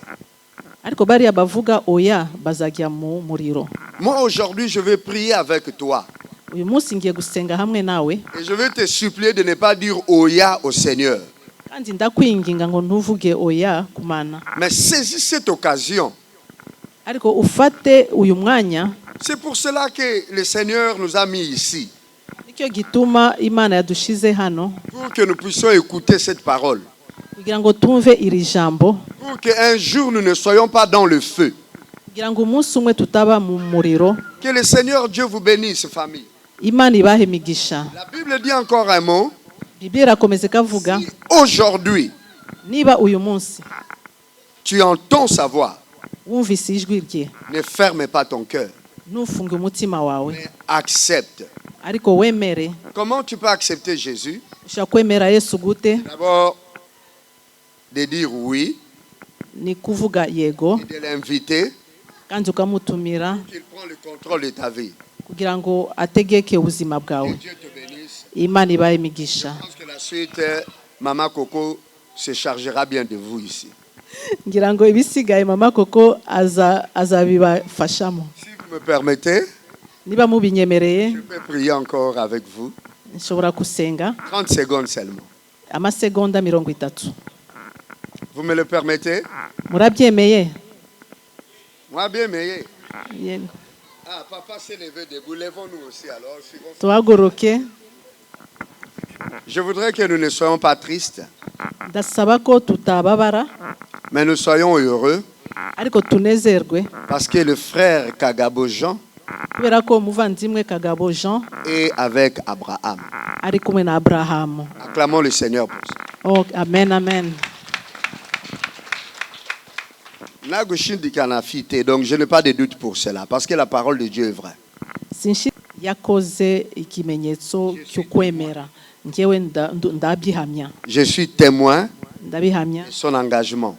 Y'ubuhamya. Cette prière, je suis témoin, on l'a fait ça ensemble. Yakoze iryo sengesho kandi nari kumwe nawe. Aujourd'hui, tu peux faire la même prière si tu ne l'as jamais fait. Nawe uyu munsi ushobora gukora iryo sengesho niba utigeze urikora. N'hésite pas. N'hésite pas. Ntutinye. Fais-le seulement avec moi. Ariko bikore namwe nanjye. Dieu sait qui tu es, ce que tu fais. Imana izi uko uri. C'est pas mon affaire. Ntabwo bindeba. Mais ce que je te demande, fais simplement cette prière. Icyo ngiye ngusaba gikore gusa. Et la suite, regarde Dieu. Ibisigaye birareba Imana. Ce qu'il va faire dans ta vie. Ibyo Imana izakora mu buzima bwawe. Une chose est certaine. Ariko ari ikintu kimwe kiriho. Si tu fais cette prière aujourd'hui, nukora iri sengesho ubu ngubu. le jour où tu quitteras ton corps, umunsi uzava mu mubiri wawe, tu diras uzavuga à ceux qui viendront te chercher. kubera bazaza kugufata. Ce jour-là, ce monsieur-là qui parle beaucoup était venu, il a parlé et moi je suivis. Wa munsi wa mugabo uvuga menshi yaraje aravuga nanjye nakurikiye. En tout cas, j'ai suivi Narakurikiye. et je crie à Jésus-Christ. Kandi naremeye Kristo Yesu. C'est la prière. Nkora isengesho. Voici mon passeport. Reba passport yanjye. J'ai reçu Jésus-Christ. Naremeye Kristo Yesu. Tu vas dire cela Kandi urabivuga. devant quiconque de l'autre côté du fleuve. Mbere y'umuntu wese wo hirya iyo ngiyo. Si quelqu'un doute, Kandi niba hari umuntu les ushidikanya. caméras d'Eric sont là, t'ont filmé et ont vu. Kamera za Eric ziraho ngaho zarakufilmye Et kandi surtout les caméras du ciel sont là. ariko cyane kamera yo mu ijuru. Et Kagabo qui est en train de nous regarder en ce moment Na Kagabo arimo aratureba ubu ngubu. prendra témoignage de ta parole. Azatutangira ubuhamya. Tu peux répéter après moi si tu le veux. usubire muri aya magambo n'ubu ubishaka. Nous puissions faire cette prière. Ndashaka ko twese tukora iryo sengesho. Si tu le veux, ce n'est pas une obligation. Niba ubishaka ntabwo ari kugutegeka. Nous allons dire ceci. Turavuga gutya. Éternel notre Dieu, Mana yacu, aujourd'hui, uyu munsi j'ai écouté ta parole numvise ijambo ryawe et je ne veux pas aller dans le feu. kandi sinshaka kujya mu muriro. Voilà pourquoi Nicyo gituma j'ouvre mon cœur nafunguye umutima wanjye et je demande pardon kandi ndasaba imbabazi pour tous mes péchés, ku byaha byanjye byose, pour toutes mes fautes. ku makosa yanjye yose. Je t'ouvre mon cœur, Seigneur. Ndagukinguriye umutima wanjye Mana, J'invite Jésus-Christ kandi ndakire Kristo Yesu comme Fils de Dieu nk'umwana w'Imana de venir dans ma vie, yinjire mu buzima bwanjye, de prendre la place afata umwanya comme Seigneur nk'umwami et Sauveur, n'umukiza, de me diriger. anyobore. Je renonce Nzitandukanije à conduire ma vie gutegeka ubuzima bwanjye moi-même. njyenyine. Je te laisse le contrôle Ndakurekeye control de mon cœur. y'umutima wanjye, kwerekeza ubuhamya bwawe kubera ko ndi umuhamya. Quand on écrit une lettre, on amène à la poste Iyo umuntu yanditse ibaruwa akayitwara kuri et posta, la poste met un cachet. posta ishyiraho kashe. Je vais mettre un cachet sur cette prière. Nanjye ngiye gushyira kashe kuri iri Donc sengesho, je vais prier. ngiye gusenga. Après ta prière, nous prions. Turasenze. Seigneur notre Dieu, je viens remettre mes frères et sœurs qui sont en ces lieux. Mana, nshize bavandimwe mbere yawe, Ils ont écouté ta parole, bumvise ijambo ryawe, ils ont donné du temps à ta parole batanga umwanya wabo kugira ngo et ils ont bumve fait cette prière. kandi bakorera isengesho. Considère cette prière Wemerera isengesho comme un acte d'engagement. nk'ubuhamya, nk'engagement yabo. Aujourd'hui, ô Dieu, Uyu munsi Mana, que toutes les malédictions, imivumo yose, que toutes les conséquences des iniquités ibikurikira ibikurikira ibyaha qui étaient derrière eux byari inyuma yabo puissent les supprimer, Seigneur. bigomba kuvaho. Enlève-le. Ubikureho, Enlève-le dans leur vie. ubikureho mu buzima bwabo. Les mauvais rêves, Kugira indoto mbi cyangwa inzozi mbi, les cauchemars, les faiblesses, que cela disparaisse de leur vie. biriya byose bive mu buzima bwabo. Au nom de Jésus, Mu izina rya je Yesu demande ta paix ndasaba amahoro et yawe ta joie n'umunezero dans wawe leur cœur en ce moment. mu mitima yabo aka Car kanya, les anges kubera ko se abamarayika réjouissent barimo de cette baranezerwa prière kubera iri et que sengesho, la joie soit aussi dans leur cœur. kandi umunezero ube mu mitima Je yabo. prie pour Judith Ndasengera Judith et toute la famille, n'umuryango wose, que la joie et la paix umunezero n'amahoro soient dans leur cœur, bibe mu mitima yabo, parce que kubera tu ko as accompli une grande œuvre. kuko hari ikintu gikuru Et la wakoze, paix soit avec cette communauté kandi amahoro abe mu bantu bose qui a bari montré hano de l'amour berekanye à urukundo Judith et à sa famille kuri Judith n'umuryango pendant des we moments difficiles. mu bihe byari Que bikomeye. chacun d'eux, oh Dieu, Buri wese Mana puisse récolter au centuple ashobore kugira icyo abona pour toutes centimes qu'ils ont mis en place ku buri kintu cyose bashize pour hariya, accompagner ton fils Kagabo dans la gloire. kugira ngo baherekeze umwana wawe Je Kagabo. prie aujourd'hui pour chaque personne en ces lieux, Ndasengera buri wese uri hano, demandant la bénédiction, ndasaba imigisha, demandant la paix, ndasaba la amahoro protection na protection qui vient de toi. biva muri wowe, Brisons toute influence satanique, démoniaque dans sa vie. bitwike ibintu byose biva kwa Satani mu buzima bwabo, Paralysons toute force impure ibintu bibi byose, et proclamons la guérison, la vie, la délivrance kandi ndatura gukira dans leur no vie. kubohoka mu buzima bwabo. Merci Seigneur Urakoze Mwami de m'avoir donné ce temps ko umpaye uyu et mwanya, de l'avoir donné aussi les oreilles pour entendre et le cœur pour recevoir. kandi wabaye amatwi yo kumva n'umutima wo Je te kwakira. prie ainsi Ndagusaba Mana au nom de Jésus. mu izina rya Yesu Kristo. Amen. Que Dieu vous bénisse. Amen. Merci.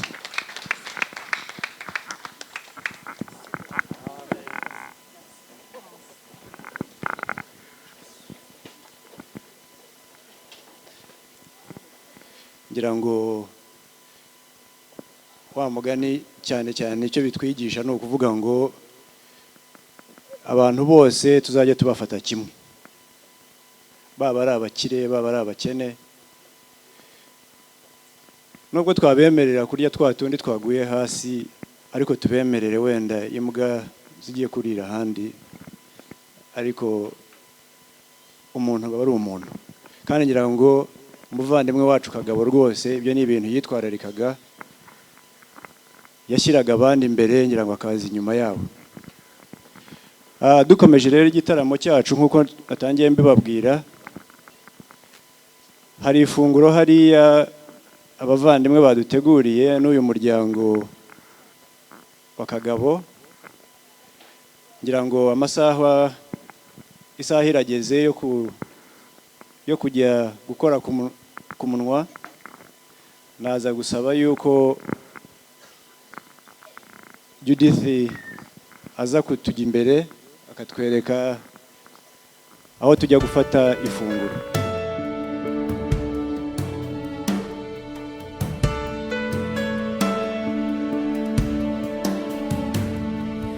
Wonderful, merciful Savior, precious Redeemer and friend, who would have thought that a lamb could rescue the souls of men?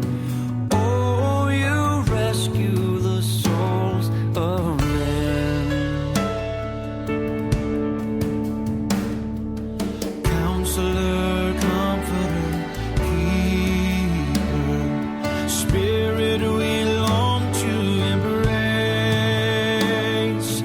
You offer hope when our hearts have hopelessly lost the way. Oh, we hopelessly lost the way. You are the one that we praise. You are the one we adore. You give the healing and grace our hearts always hunger for. Oh, our hearts always hunger for.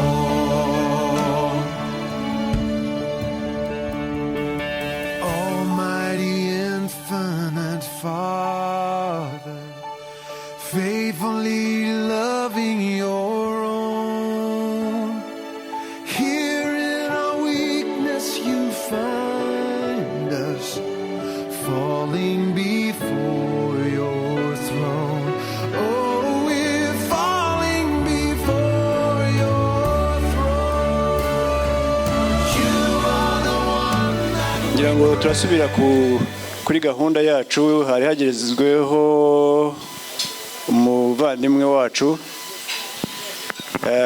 wabanye na Kagabo, bari inshuti,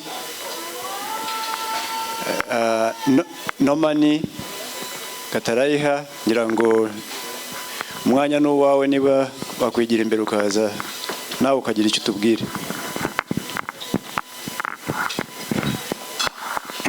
Murakoze. Murakoze cyane. Mfite byinshi byo kuvuga ko kinshi hafi byose Gloria yabinyuzemo, ariko kandi nta muntu wabanye na Kagabo wabaye inshuti ye wabura icyo amuvugaho. Gloria yababwiye ko yakundaga abantu, yababwiye ko yari azi gusabana, yababwiye ko urugo rwari urugo rutahwa kandi twarujyagamo tutikandagira. Ikindi nyirango nashimira Juditha nuko bamaze gushakana, hari ijambo bakoresha mu Kinyarwanda ubu ngubu ngo kuvangira umuntu, ntabwo yigeze amuvangira.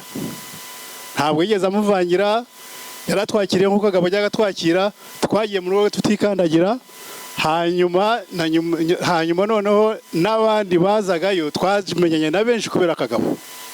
Ariko kandi hari nyirango isomo rimwe nshobora kubabwira wenda ryadufasha nk'inshuti za Kagabo n'ababanye nawe, n'ukuntu gukunda na ukundwa. Kagabo yigeze kurwara amererwa nabi, nyirango nigeze kubivugaho. hanyuma tugira ubwoba bamugize ahantu bita ngo palliative ward. Noneho twese twari tuzi ko ibya Kagabo birangiye, ariko Kagabo nta muntu uzi wizeraga nkawe. Kagabo twaragiye tukamusura, hanyuma aza kutubwira ati ariko mwese niba mwaragize ubwoba, ariko ndababwira yuko ntabwo nzatinda ariko ntabwo nzahera. Hanyuma Kagabo ntabwo yaheze kandi nta nubwo yatinze, ariko ikintu cyamufashije iyo palliative ward, iyo murebye abantu bakora kwa muganga ahangaha, hari ubwo bashaka koherezayo umuntu atari igihe cye, bavuga ngo iminsi ye ya nyuma yo kugira abatari igihe cye, iyo afite umwitaho arakomeza akabaho. Ndashaka rero kubabwira, ndibuka yigeze no kubwira Armel, tumubwiye ngo ajye kumubaza contact za abavandimwe be, Kagabo amureba cyangwa mu maso aramubwira ati wowe aturarebera mu rupfu gusa. Yari afite kwizera kureze.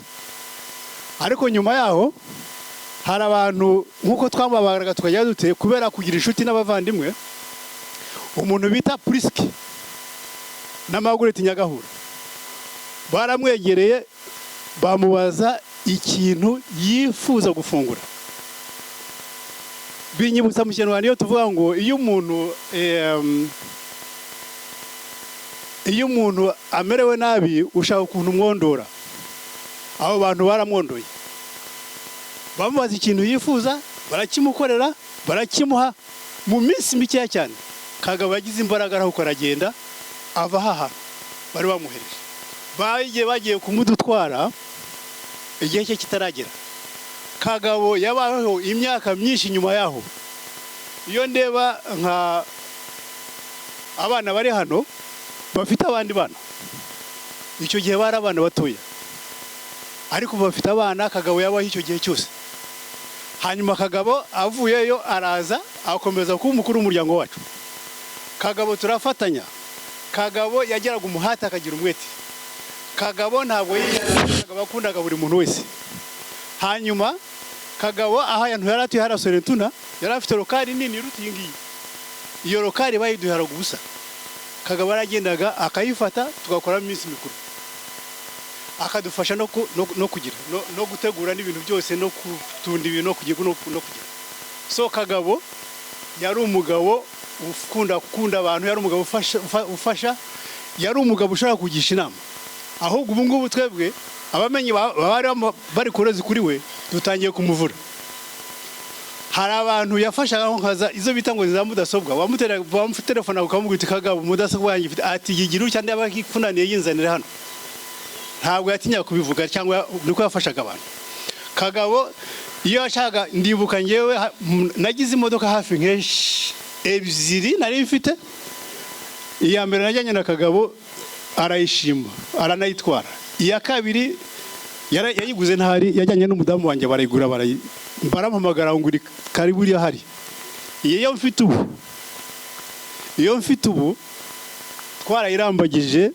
Hanyuma Kagabo nta mwanya yari afite, mubwira kuri line ndayimuhereza ndebera. Arambwira ati gira vuba, ati genda uyizane, ati iyi ngiyi batayitwara vuba.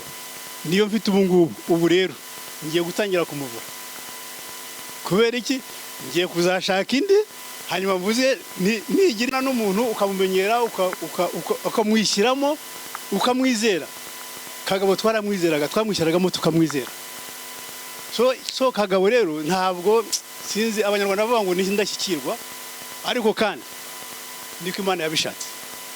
Kubera ko hari n'abantu bavuga ngira ngo tukanira tukavuga tutari ko iyo nyazi y'impyiko yareka kigumira kuri dialyse. Nababwiza ukuri Kagabo ntabwo ajya kubakundira kuko yarizeraga, ariko niyo nzira Imana yashatse kumunyuzamo kugira ngo imwakire. Twese hano turi kuri iyi si dufite inzira Imana izanyuramo ikatwakira. Ziratandukanye ariko twese turazifite. Kagabo rero Imana yanyuze muri iyo nzira iramutwara, ariko ishyerezo twese niyo nzira tuzamusanga. Ikindi rero, ikintu ushaka kuvuga iteka twese tuvuka turabere, tuva mu nda za bamama turabere, icyo tuba cyo kuri iyi si kiva ku burere twahawe, kandi uburere bwacu butangira ku babyeyi bacu. Kagabo afite abo yaranongwa nabo. Turashimira ababyeyi babareze, turashimira ababyeyi bareze Kagabo nk'uko Kagabo yari ateye, akatubera inshuti, akatubera umuvandimwe. Ibyo turabishimira. Ikindi cya kabiri, ndashimira ko mwatekereje iki gitekerezo cyo kugira ngo duhure nk'abavandimwe ba Kagabo n'inshuti za Kagabo. Ubundi dutekereza kuri Kagabo umuntu ku giti cye. Ntabwo ushobora, sinzi umuntu wabanye na Kagabo ko ari ishyerezo atazagira akanya ko kumwibuka cyangwa atamufite ku mutima kubera imigenzereze ye. Ubu rero mwakoze neza kugira ngo muduhuze. Ahandi Imana ibane namwe. Ntabwo mfite byinshi byo kuvuga, Gorora byinshi yabivuze, ariko kandi Kagabo tuzamuhoza ku mutima. Kagabo turi kumwe nawe mu mwuka. Kagabo ishyerezo tuzahura nawe. N'Imana yaduhaye icyizere cy'uko ishyerezo tuzahura abo twakundaga batakiri ku isi kamwe natwe. Imana ibafashe.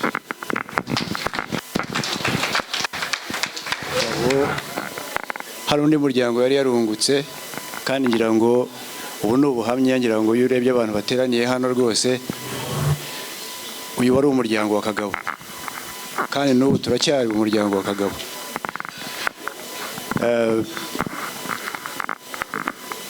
So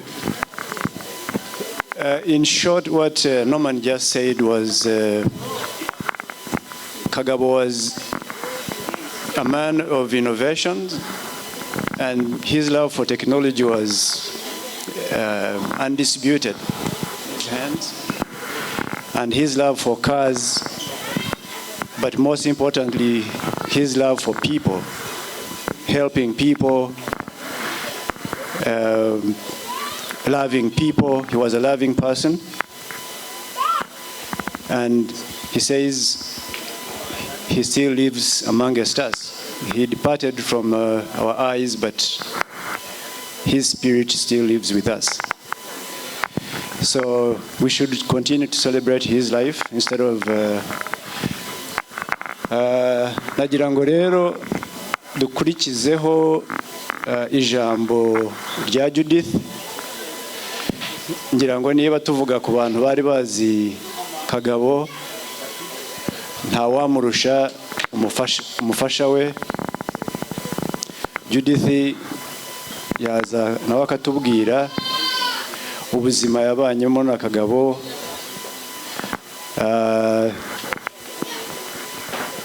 na cyacyuho yasize, ariko nanone twibuka yuko ari umwanya wo kwishima, atari umwanya w'akababaro. Judith rero koze. Yesu ashimwe bene data. Haleluya. Ndashima Imana kubw'uyu munsi, ndashima Imana kubwanyu,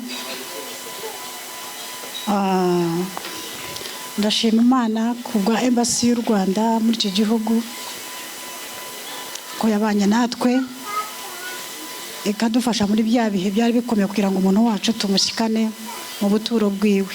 Haleluya.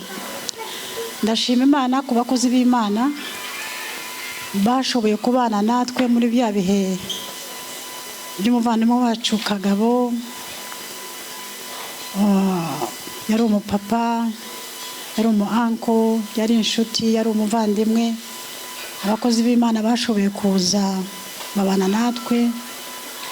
Mwarakoze kubw'amasengesho, mwarakoze guhagararana natwe, mwarakoze muri bya bihe n'ijambo mwaduhaga byadukomezaga muri uru rugendo. Haleluya. Ndashima Imana ku banyarwanda ba diaspora. Imana ibaha umugisha, twarababonye kuva umunsi yaruhukiye kugeza n'aya masaha turacyababona. Imana ibahe umugisha utagabanyije. Ndashima Imana ku bamama ba Rwasa, mwarakoze, muri abamama kubagira n'iby'agaciro. Hahandi ho nari mu nguni mbabaye, mwarahagaze murakora. Imana ibaha umugisha. Ndashima Imana ku nshuti z'umuvandimwe wacu Kagabo zabanye nawe ntari nahura nawe mu buzima bwe. Maze guhura nawe yambwiraga abantu, umuntu abanje kunyereka ari Priska, ambwira amateka ya Priska, ambwira amateka ya Margarita, arambwira n'abandi banyarwanda ba Muzeyi Godfrey, Muzeyi Gatsinzi, bantu ni benshi cyane yagiye ambwira ko babanye nawe cyane. Ndashima Imana ku bwanyu. Ndashima Imana ko maze guhura nawe yarabanyeretse, ndabasanga, mwaranyakiriye, mbana nawe muri ubwo buzima. Kagabo yari imfura inyuma, yari n'imfura no ku mutima. Yakundaga kumbwira ijambo rimwe, n'ubu gerageza kugenderamo kuko ndi umwana w'umuntu. Yarambwiraga ati ujye ugira neza, ineza uzayisanga imbere. Ni ukuri kugira neza k'umutware wanjye narakubonye umunsi Imana yamuhamagaye. Haleluya. Ni ukuri abanyarwanda mwanyeretse indangamuco y'abanyarwanda y'urukundo. Mwarakoze, Imana ibaha umugisha.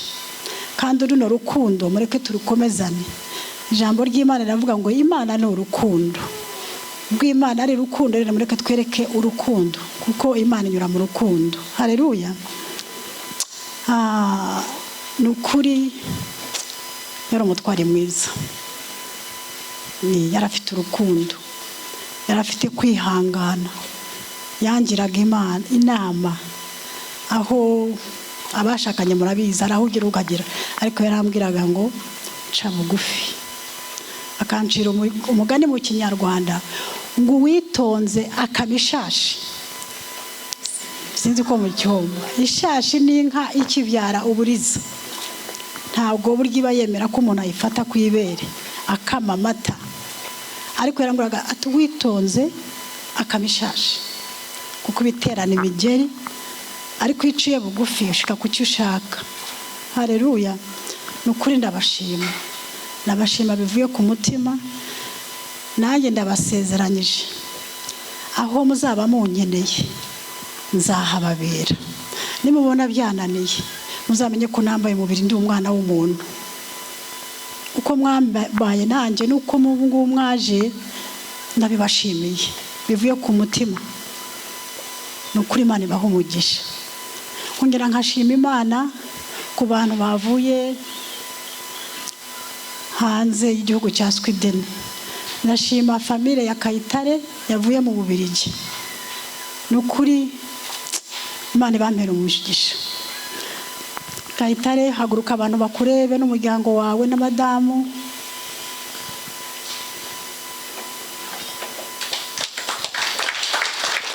Ni ukuri Imana ibaha umugisha ku rukundo rwanyu nabo baje mu buzima bwacu. Ndashimira Imana ku bwa Bibiana, nawe yavuye mu Bubiligi. Imana iguha umugisha. Hanyuma hakaba umuvandimwe wanjye, she's my childhood sister. Kuva iwacu Mbarara Biharwe, twariganye kuva muri primaire umwaka wa mbere. Sophie yavuye mu Bwongereza. Imana iguha umugisha. Ni ukuri namwe kujya mu buzima bwacu njye na Kagabo byabaye iby'agaciro twarababonye. Abakozi b'Imana kambasubireho. Imana ibaha umugisha. Nkashimira n'umuryango wa kunyakira muri famille, mukambera abavandimwe. Papa Teta warakoze, Mama Teta mwarakoze ku mwambaye hafi.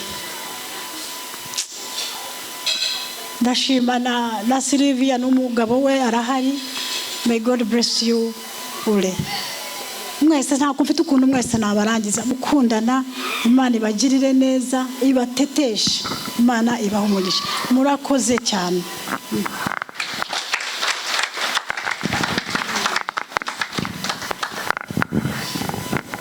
Arakoze cyane Judith kuri iryo jambo ryo gushima, ashimira abavandimwe, inshuti bahagararanye nawe mu bihe byari bikomeye. Ni amahirwe menshi cyane yo kubasha kubana namwe muri aka kanya. Uyu munsi twari twarawifuje,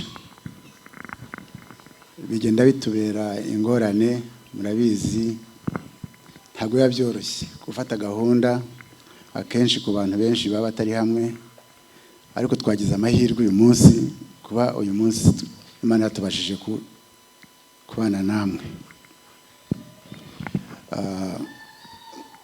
Habaye rero amagambo menshi hano, ngira ngo ngiye kugira icyo mvuga ntabwo ari bunyorohere.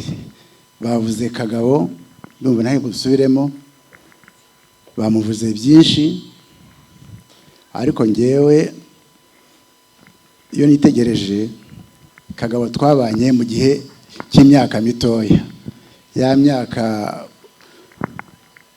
wa mwana yavugaga yuko yari iruhije, kuko imyaka myinshi ya Kagabo nimwe mwabanye nawe. Kagabo yabaye hano imyaka igera kuri 30. Iyo ubazira imyaka yabayeho mu buzima, urumva ko imyaka iruhije yayo niyo twabanye, ya myaka mitoya. Ariko Kagabo yari umwana mwiza, yari umwana nyine nk'abandi mu gihe cy'abana baruhanya, ariko wamuhana kumva. Ibyo wenda ndaza kubizaho nyuma. Aka kanya rero nkaba ngize amahirwe yo kugira ngo mbagezeho intashyo, ubutumwa bw'umuryango wa Kagabo. Abavandimwe batabashije kuza hano barabyifuje ariko ntibabishoboye, bamwe bari mu Rwanda, abandi bari hirya no hino, ariko bifuje kuza ntibabishobora. Bambwiye rero ngo icyambere mbanza gukora ngo mbahobere mwese ngo Yesu akuzwe. Ubwo buri wese aho ari ndamuhobeye mu by'ukuri mu cyimbo cyabo. Ikindi bantumye ni ibintu bibiri bikomeye. Bantumye gusaba imbabazi, mumbabarire kubivuga gutyo, wenda mbaza muti kuki usaba imbabazi. Ndasaba imbabazi ku bintu byinshi, kuko nkuko nari mbabwiye Kagabo yabaye hano igihe kinini kiruta icyo twabanye twebwe abavukanye be. Kagabo ubuzima bwe bwose muri iyo myaka cyagiye umuntu amenya ubuzima icyo ari cyo, cyagiye umuntu agira imigambi akakora amaproje, cyagiye umuntu ashaka inshuti akavuga ati ni inshuti yanjye, nkuko muri hano niyo myaka yari ari hano. Kagabo rero mu burwayi bwe agomba kuba hari ikintu yasabye. Icyo kintu agisabye ngira ngo umufasha yarakibabwiye, ngiye ku bwanjye numvaga gikomeye. Cyari gikomeye kubera iki? Ubundi umuntu akunda umuntu yifuza kuba yakabana nawe, yifuza kubana nawe mu byiza no mu bibi, akamurwaza niba arwaye, mu byiza akabana nawe, hanyuma yajyana cyagiye cyo kwimuka agiye mu bundi buzima akamuherekeza. Muzi ko inahangaha ari umuco. Mfite murumuna wanjye nawe wimutse aba turi mu Bubiligi, namuherekeje mu Bubiligi, niho hari ngiriye cyo kumusura. Mfite n'umwana wanjye w'imfura, nawe nuko byagenze, ngiriye cyo kumusura. Ngenda rwose numva mbabaye, numva mfite agahinda, nkabagira uruhande, nkabegera, nkababwira icyo ntekereza ku mutima, nkumva ndaruhutse. Ibyo bintu nibyo nabizaga abantu babanye na Kagabo. Numvaga uko mwabanye, uko ibintu byose mwabanyemo, n'igihe cyo kugenda mwari kumuherekeza, mukabira iruhande rwanyu, cyagiye mwifuza kumureba, cyagiye mwifuza kumushyiraho indabo, cyagiye cyo kumusura. Ariko ibyo bintu mwabirenzeho mwubahiriza icyifuzo cya Kagabo. Ni ukuri Kagabo iyi nkuru nyimenya nayo mu Rwanda, nahise ngaruka. Ngiye ku bwanjye nari nzi ko yari yambwiye icyo cyifuzo cye tukiri bato rwose, akambwira yuko atingize icyomba ugomba kumushyira iruhande rw'ababyeyi banjye. habaze Kagabo ko ariye mukuru wamenye ute ko ari wowe uzabanza? Ariko buryo umuntu ngira ngo aricyo yiyumvamo. Icyo gihe rero Kagabo byabayeho turabana, aza kuzino nkajya musura, iyo nabishoboka namusuraga muri ubwo burwayi bwe, nibwo namenye abantu benshi hano. Ndabona amashusho yabo, n'abantu babanaga na Kagabo bari inshuti ze. Kagabo rero yitabye Imana, byabaye ngombwa ko tumujyana. Muratwemerera, ntimwikunda, muratwitangira. Niyo mpamvu mvuga nti kubona hashize umwaka tutari twagaruka ngo tuze tubabaze uko mumeze, tuze tubafate mu mugongo, tubabwire tuti mwihangane, tukaba turahangaye umwaka ushize kandi n'abandi bakaba batabashije kuza. Niyo mpamvu bambwira ati udusabire imbabazi, kandi nizeye ko izo mbabazi muzitanga, kuko turabibona ku maso yanyu, mwabaye abantu beza, mwabaye abavandimwe ba Kagabo, mwabaye inshuti za Kagabo, mwaramwitangiye kugeza uriya munsi wa nyuma, ndetse n'uyu munsi muracyabigaragaza. Icyo ni icya mbere. Icya kabiri ni icyo gushima. Gushima rero umuntu yashima ibintu byinshi. Mwamubereye inshuti, mwamubereye abavandimwe, ntawe natunga urutoki cyangwa ngo mvuge izina. Mwese uko nababonye mwari abavandimwe ba Kagabo. Iriya minsi duherukanye yari iminsi y'agahinda, yari iminsi y'amarira. Mu maso ya buri wese habonekagamo umwijima. Mu by'ukuri ntababasha kuvuga. Nanjye ubwanjye ndumva bampaye ijambo birananira pe. Ndetse tugeze mu Rwanda byarananiye, kuko numvaga ntacyo nabasha kuvuga. Kagabo ntitwabanaga, ariko twavuganaga kenshi, ku buryo iyo nabaga mfite ikibazo, ngira ngo Judith arabizi, niyo muntu wa mbere nahamagaraga mbere yo kugira ngo mbibwire umufasha wanjye. N'abana no mu muryango byari uko. Umwana wese wagiraga ikibazo, umuntu wa mbere yabwiraga Kagabo. Sinzi icyo bari baramubonyemo, abenshi bari batanamuzi rwose, batari banamubona, ariko barifataga telefona bati tonto dufite ikibazo runaka. Kagabo ukabona aragutelefonnye yitonze, akubaza ati bite amakuru, akajyana kuri wa mwana ufite ikibazo. Ese ameze ate, akakubaza yabiciye ku ruhande atakubwira impamvu. Akaza kugeraho akabata ariko ameze ate, ati nta kibazo afite, ututi ntacyo, ariko akakubwira akanyira iruhande ati nyamara afite ikibazo, washaka umuti. Kagabo akagerageza akabikora, ukamubwira uti none umuti w'ushakire. Niyo mpamvu sinzi uko yabigenzaga, yarawushaka akawubona. Kagabo yari umuntu udasanzwe nk'uko mwabivuze. Kagabo yabonaga ibisubizo aho byananiranye. Kagabo yari inshuti. Abafasha bacu mu muryango niyo batangaga igisubizo. Ngiye namaze imyaka myinshi n'umufasha wanjye, umbabare ndatandukira, tutari kumwe mba mu Rwanda baba mu Bubiligi, ariko nta kintu na kimwe yambazaga.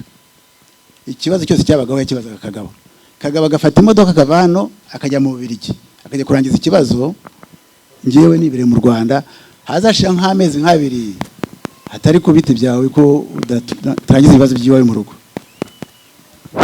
Ese hari ibibazo bihari? Ati ibibazo birahari, atari ko nabirangije. Uriya niwe wabibabwira, bafitanye amabanga menshi. Ndakeka ari babaye kundusha kuruta, yego nababaye ariko we yababaye binini cyane kundusha. Ubwo rero mu by'ukuri kubashimira, nashima uburyo mwabanye nawe, uburyo mwitangiye, uburyo mutikunze, uburyo mwemeye gutanga ubufasha bwose bushoboka kugira ngo Kagabo yubahirize icyifuzo cye, natwe twubahirize icyifuzo cye.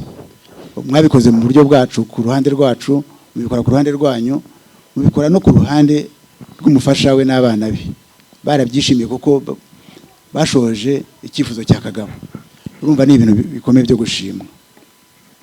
Maze rero nkaba mbifuriza gukomeza uwo muco, nkaba mbifuriza kugumya kuba abanyarwanda b'ukuri. za ndangagaciro z'abanyarwanda mukazikomeza.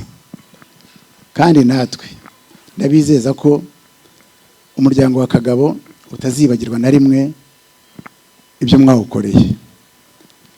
Nzi neza ko bitoroshye, ariko igihe cyose muri uyu muryango wa kabiri turazabana mu bibi no mu byiza uko dushoboye.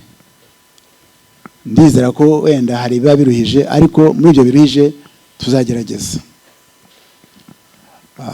Nkeka rero muri byinshi byavuzwe, ibintu bya Kagabo byose byavuzwe, ubwiza bwavuzwe, ibibazo yagize byaravuzwe, ubuzima mwabanye nabwo kundusha. Mu by'ukuri uyu munsi ni umunsi ndi bubwire umuryango wanjye, abo tutari kumwe aha ngaha, yuko mwabaye ab'agaciro, mwabaye ba bantu bakomeje kugira wa muco mwari mufite igihe mwabana Kagabo nta cyahindutse. Ndumva rero mu by'ukuri amagambo yanjye yari ayo ngayo, yari imbabazi no gushima. Imana ibaha umugisha. Murakoze.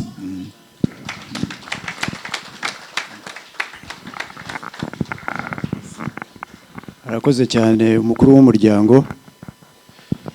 Ngira ngo ni byiza rwose yuko ashimiye abantu bagize uruhare bose mu cyifuzo cy'umuvandimwe wacu yari yaragize ati rwose ndamutse mvuye mu buzima bw'iyi si rwose muzanyure. Nibyo rero rwose yuko afashe akanya nawe agashimira abantu bose atavuze izina, ariko kugira ngo kubona byarashobotse yuko Kagabo ataha.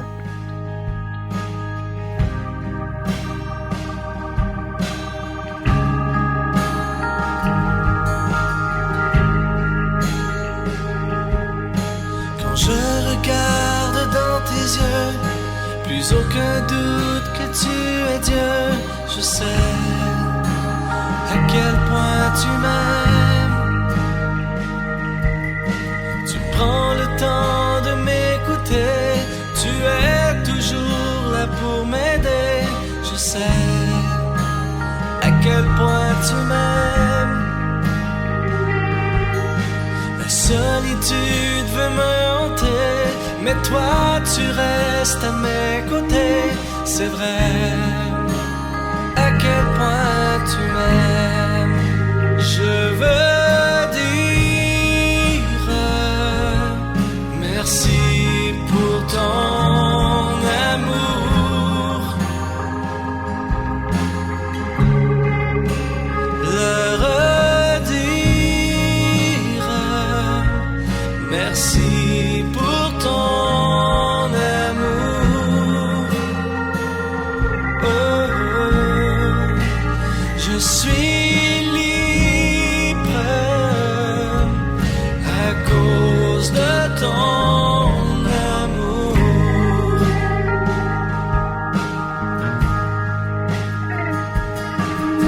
Quand mes blessures font surface, tu m'environnes de ta grâce. Je sais à quel point tu m'aimes. Quand l'amertume ternit ma voix, je me rappelle de la croix. Je sais à quel point tu m'aimes. Mes montagnes ne sont rien pour toi, car ta puissance est au-delà. C'est vrai, à quel point tu m'aimes. Je veux dire merci pour ton amour.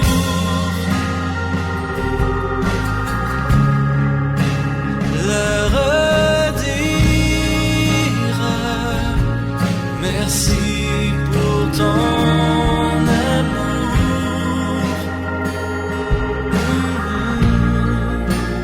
Je suis